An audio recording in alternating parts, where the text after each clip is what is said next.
represent what, 95% of the industry from a company standpoint? Yeah, so right, we do work with about 95% of the credit unions, and by just quick show of hands, how many fintech companies are in the audience? Yeah, I think what we do is, when we talk to a lot of fintech companies, it's like, hey, how do we crack into the credit union space? It seems like it's a pretty tight-knit club, and unless you have an opportunity to kind of get into the club, you're kind of on the outside. So, I think one, that's where we can come into play, because we've worked with credit unions for almost 90 years of our existence.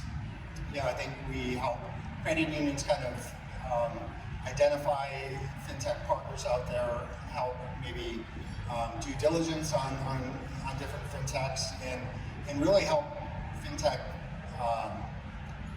people kind of communicate with credit unions. It can be very different lingo, a member versus customer, those are some real basic things. But I think also it's, you have mature organizations, early stage fintech companies, like helping them realize that it's going to take probably 9 to 12 months on that sales cycle.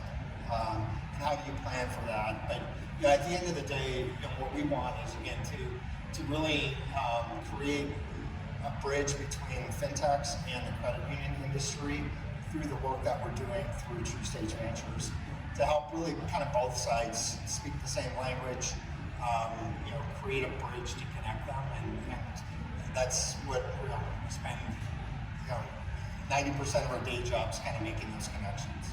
Yeah, and I would say to all of you, ATM Network, some of our origins, credit union service organizations, all of those have been built within the credit union system to be able to support the credit unions. And what we've been able to do now through companies, through some of the size, is start to